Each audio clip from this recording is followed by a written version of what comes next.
बिहार विधानसभा चुनाव होना है और चुनाव का जो है कि नज़दीक हो गया है। वोट 2 चरणों में बिहार का चुनाव होना है, आपको पता है।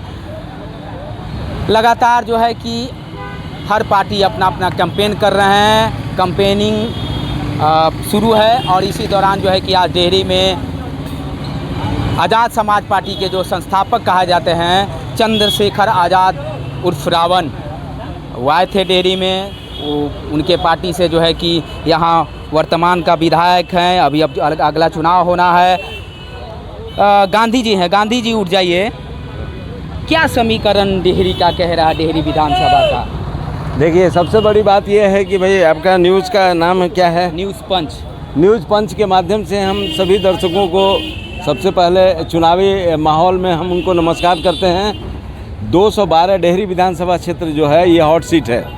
हॉट सीट के साथ साथ सबसे बड़ी बात ये है कि जितनी भी पॉलिटिकल पार्टियां हैं टिकट बेचना शुरू कर दी हैं, टिकट खरीद के यहाँ लोग आए हैं। एक चीज़ हम कहना चाहते हैं, मतदाताओं को वो पैसा नहीं मिला। पार्टी वाले जो है पैसा ले लिए। सलाह दे रहे हैं कि मतदाता भी पैसा ले। मैं बताता हूँ, मुझे लगता है कि मतदाताओं का यही मौका है। पहले पूछिए कैंडिडेट को कि कितना में टिकट खरीद के तुम लाए हो। अगर ईमानदारी से अगर वो कह देता है, उसके अंदर में क्षमता है ये बोलने के लिए, क्योंकि जितने भी कार्यकर्ता थे पार्टियों का, कार्यकर्ताओं को टिकट नहीं मिला है। चाहे जन मत जाइए। आप बताइए, पूछना क्या चाहते हैं? अभी रैली गया, बहुत प्रभावित रहेगा। देखिए, बहुत खुशी की बात है कि भाई हमारे वो क्या बोलते हैं चंद्रशेखर रावण जी यहाँ पे डेहरी ऑनसन में आए, क्योंकि उन्होंने एक टिकट दिया था। यहाँ के जो वर्तमान में विधायक हैं उनको टिकट दिया था, और शर्त यह है कि देखिए वर्तमान विधायक का भी टिकट काट दिया। उनका कहना था कि हमने सत्य बोला था समाज के लिए। आरजेडी कह रही कि अच्छा काम नहीं कीजिएगा तो टिकट कटेगा। हाँ, तो अब रही बात यह है कि आरजेडी कह रही है कि अच्छा काम नहीं कीजिएगा तो टिकट कटेगा।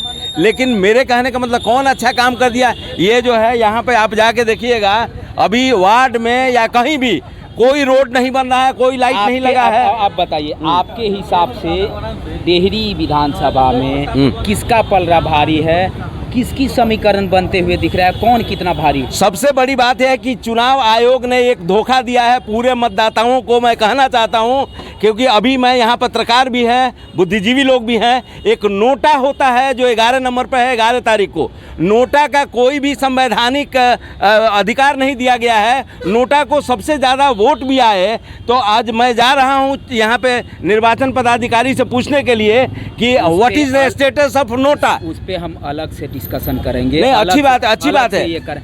हम ये कह रहे हैं कि क्या ये जो फतेह बहादुर अभी गए आज़ाद समाज पार्टी के जो रैली किए हैं संत चंद्रशेखर आज़ाद जी, ये क्या किनका वोट आएगा? इनको आने का कितना लगता है कि समीकरण बिगाड़ेंगे? सबसे बड़ी बात देखिए, सबसे बड़ी बात है कि अगर लोग प्रभावित होंगे व्यक्ति से, सोच से, तो हमें लगता है कि चंद्रशेखर रावण जी का जो पार्टी है, जो आज़ाद समाज पार्टी का जो आधार वोट है, आधार जो मूल वोट है, वो हो सकता है कि इनको ट्रांसफ़र हो जाए। लेकिन हमें लगता है कि जनता यहाँ का बहुत जागरूक है, वो देखेगी कि किसको देना है। फतेह बहादुर 10,000 हमें लगता है कि देखिए वो तो डिपेंड करता है मतदाताओं पे, लेकिन मुझे लगता है कि ये भी एक पहल होंगे, ये हार जीत के पहल में होंगे। ये अगर अपना टॉप पे करेंगे तो हमें लगता है कि उधर उड़ान भरेगा। अगर ग्राउंड पे करते हैं तो हो सकता है कि इधर में लालटेन जलेगा। चलिए, एक और अनुभवी हैं यहाँ से, पत्रकार हैं और पत्रकार के साथ साथ काफ़ी स्टूडेंट लाइफ में भी छात्र नेता रहे हैं। माले के बहुत दिन तक ये कार्यकर्ता रहे हैं, पार्टी के कुछ पदाधिकारी भी रहे हैं।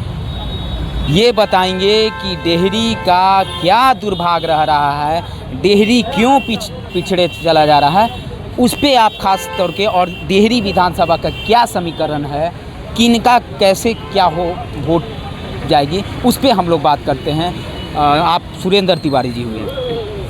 देखिए, डेहरी पीछे है इसलिए यहाँ काम करने वाले को वोट नहीं मिलता है। काम जो करेगा उसको हम वोट देने की जब तक प्राथमिकता नहीं बनाते हैं, तब तक इस शहर का, डेहरी के ग्रामीण इलाकों का, यहाँ के गरीबों का विकास नहीं हो सकता है। चुनाव में बहुत से नेता आते हैं पार्टियों का टिकट लेकर के, अपनी सोच समझ और अपनी चालाकी, अपने धनबल का इस्तेमाल करके, तो इस तरीके से नेता आएंगे और वो काम नहीं किए रहेंगे तो शहर का विकास, ग्रामीण क्षेत्रों का विकास नहीं होने वाला है। यहाँ संघर्ष करके जो कार्यकर्ता के रूप में सामने आया और वह नेता बना और उसके अंदर जज्बा है कि हम अपने क्षेत्र का विकास करें, तभी इस शहर का या लोगों का विकास होगा। अब रहा सवाल कि यहाँ फतेह बहादुर जी आज़ाद समाज पार्टी का टिकट लेकर के आए, परिस्थिति क्या थी कि उनको आरजेडी ने टिकट नहीं दिया, अपने उम्मीदवार के लायक नहीं माना। उसके पीछे भी कारण है कि तेजस्वी जी जब खुद आए थे तो उनके समक्ष यहाँ के लोगों ने, उनके पार्टी के ही कार्यकर्ताओं ने, नेताओं ने इस सवाल को उठाया था कि ये काम नहीं किए हैं, क्षेत्र का विकास नहीं किए हैं, जिस रूप में होना चाहिए था, गांव में नहीं जाते हैं, लोगों से नहीं मिलते हैं, और ये अब आरजेडी की राजनीति की बजाय किसी और पार्टी की राजनीति करने लगे हैं, जिसमें देवी देवताओं को गाली देना, किसी दूसरे धर्म को नीचा दिखाना। ये तो निश्चित है कि जो हिंदू देवी देवता को मानता है या जो हिंदुत्व है, सनातन, स्वाभाविक था कि वोट नहीं जाएगा इन पे। स्वाभाविक था कि समाज का हर वर्ग जो है अभी भी अपने धर्म को मानता है। और धर्म क्या, जो ये गाली जैसे विधायक जी ने दिया, वीडियो वायरल हुआ और तमाम बातें जो सामने आती हैं, उनको लिखना चाहिए था कि मैं हिंदू धर्म में नहीं हूँ, लेकिन अच्छा धर्म उनका अलग, धर्म तो हिंदू है, नहीं उनका लाभ हिंदू का है। अच्छा, धर्म भी उनका हिंदू है, लाभ भी हिंदू का है, लेकिन हिंदू के ही देवी देवताओं को गाली दे करके और राजनीति करना, सही है ये सभी लोगों को अच्छा नहीं लगता है। बुद्धिस्ट है क्या? बुद्धिस्ट तो बहुत से आपको लोग मिल जाएंगे जो अपने आप को कहेंगे कि हम बौद्धिस्ट हैं, हाँ। लेकिन जहाँ सर्टिफिकेट सरकार से लेनी होगी, हाँ। तो वहाँ अपने हिंदू धर्म के जातियों का सर्टिफिकेट लेंगे। बहुत से लोग कहेंगे कि हम ईसाई हैं, लेकिन लाभ उठाएंगे हिंदू धर्म के जातियों का, आरक्षण का लाभ उठाएंगे, अगड़े होने का लाभ उठाएंगे। तो ये जो है डेहरी में किससे उम्मीद जनता करने का? जनता देखिए, जनता उम्मीद करती है कि काम करने वाला होना चाहिए, जो हमारे बीच में रह के संघर्ष किया हो, किसी भी मुद्दे पर हो, शहर के विकास की बात हो या शहर के विकास के लिए कुछ काम किया हो, ग्रामीण क्षेत्रों के लिए विकास किया हो। यहाँ औद्योगिक क्षेत्र है, औद्योगिक क्षेत्र में आप देखिए बहुत बड़ा उद्योग यहाँ का बंद हो गया, डालमिया नगर फैक्ट्री ख़त्म हो गया। उसके लिए जो संघर्ष किया हो या कर रहा हो, उसके साथ खड़ा होना चाहिए। यहाँ आप देखिएगा कि 42 छोटी छोटी औद्योगिक इकाइयाँ थी।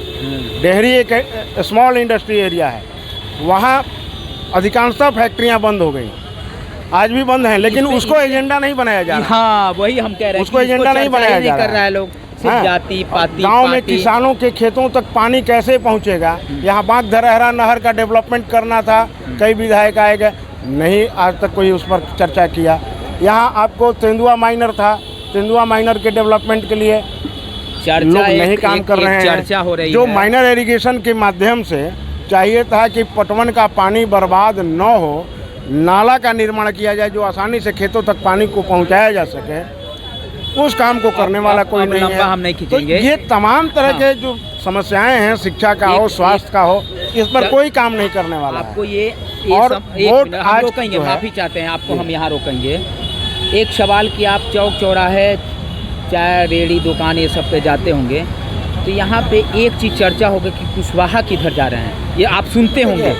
कुशवाहा का है कि देखिए समाज में देखिए जाति एक प्रबल स्थिति में है, भले ही कुछ लोग जाति तोड़ो का नारा दे रहे हों, हास्यास्पद स्थिति है वो, लेकिन आज जाति जितनी मजबूती से समाज के अंदर है, उसके हिसाब से आप देखेंगे कि 60% के करीब जातियों का वोट पिछले चुनाव में फतेह बहादुर जी को मिला था।